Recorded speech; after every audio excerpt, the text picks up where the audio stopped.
our next presenter from LiquidGold, Orion Herman.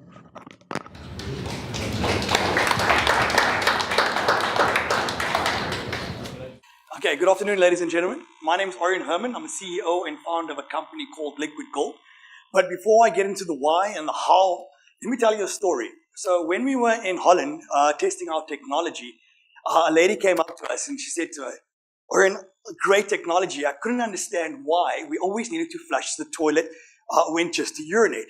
And more importantly, she worked all over the world in humanitarian camps, in refugee camps in Asia and Africa, and couldn't understand why when they suck out the nutrients, they put it back onto the very aquatic system, causing purification. But more importantly, she told me something very personal, is when she was in a humanitarian camp, she contracted a disease from sanitation because it was outdated technology. And this is why we exist today. We create solutions to combat flushing toilets, but more importantly, we close the cycle on the sanitation. So we're an exciting high-growth company in the circular economy of sanitation with unique waterless technology, but more importantly, we convert the toilet resources into a highly valuable fertilizer in a simple and cost-effective manner. So let me take you through the value proposition. We have created a locally designed, gender-neutral pee-only toilet for both males and females. That's right, a urinal for females. So globally, we've got over 6,000 active female users with 95% acceptance rate, saving, as you can imagine, over 9 liters per flush for one urinal. From that aspect, we go into source separation. At the source separation, we're able to collect data on how much urine is in our collection tanks. More importantly, we're able to tell what the pH level is on them. So if there's a disease within a building, a school, a port, we'll be the first to know so that we can do big health prevention in terms of that. Further to that, we also create jobs through our waste entrepreneurs who collects the waste and precipitates the waste so that we can have our byproducts, stimulating the circular economy of sanitation. But before I go on, did you know that every time you urinate, you produce enough fertilizer, you produce enough fertilizer to grow one loaf of bread? Now, from an agriculture point of view, that is a lot of waste nutrients. So we then precipitate the waste to collect a highly valuable fertilizer. This goes onto the agriculture space to produce the very foods that we eat and get sold back into Woolworths, Pick and Pay, Checkers, whatever the case may be. It gets consumed and the consumer releases themselves again, closing the complete cycle in the circular economy of sanitation. So what is the technology? Yes, we have the EcoFlow, which is it's a waterless urinal. It can convert existing urinals into waterless, but we've taken it a step further. It's called the We Stand. It's a gender-neutral pee-only toilet. Yes, for males and females. It can save up to 250 to 600,000 liters of fresh drinking water per year. As we all know, we urinate more than we do number 2. So why does it make sense for women to squat over technology in the private sector when there can be technology that can solve this problem? Both of our technologies is at a technology level number 9. So we're out there, we're testing, we're engaging with the private and public sector. Further to that, we have the pure gold.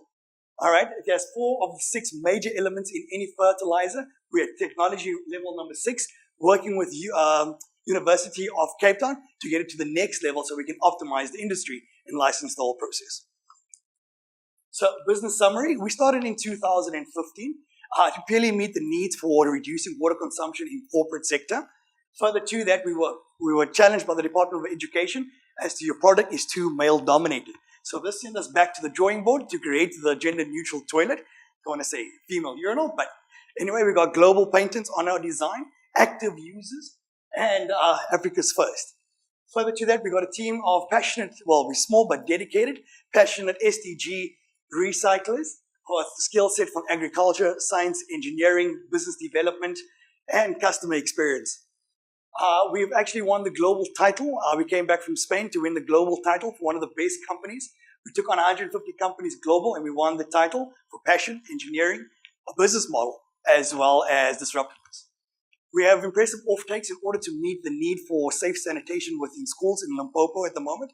Our strategy is to deploy over 5,000 of our e-containers, which is a fabricated shipping container with all our technology in to meet the need to eradicate pit toilets in our schools. So, what is our market proposition? Position? We have a backlog of $2 billion with regards to sanitation. particularly within our schools. As we know, President himself, Cyril Ramaphosa, has taken a keen interest in order to meet those.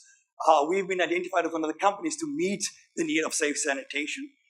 So it's a 2 billion. We're focusing on a 12% of that market share so we can penetrate. So our goal is to do 1,500, which will guarantee us 5,000 tons of fertilizer a year, which is then sold into the agriculture space.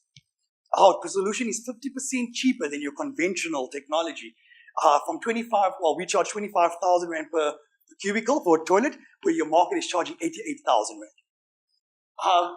We want to impact 3.5 million kids without sanitation. Is it done? Come on. Okay, cool. Just to go quickly, we got, in terms of our break even, we have to sell 2.5 our containers to break even in terms of that. But why us? Besides saving water, besides sustainability, we also have a passionate team. And the reason why we are pitching today, because we need extra legs to get into public sector, to get into the private sector, so that we can have our product globally. Thank you very much.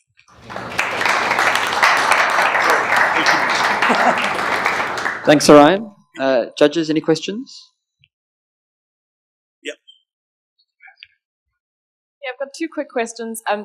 I saw that your market price was competitive in relation to VIP toilets. So I just wanted to know what the difference is between a VIP toilet and a normal toilet.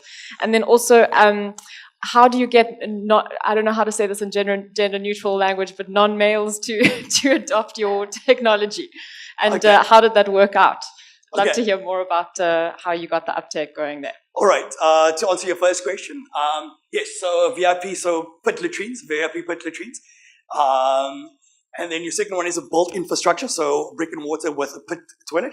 So those sort of infrastructures, that's cost 54,000. The VIP is the very fancy sort of ones. And but where ours comes in is we take a shipping container, put in 14 different toilets within a shipping container, which reduces the cost. So it's completely decentralized.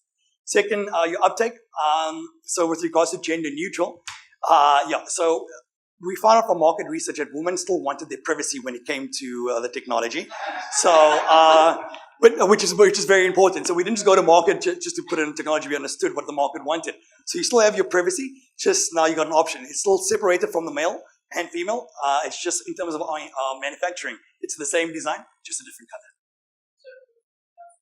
color. No, you don't sit. So. Yeah, so it's simple. Whoever goes to festivals, who actually sits on the technology?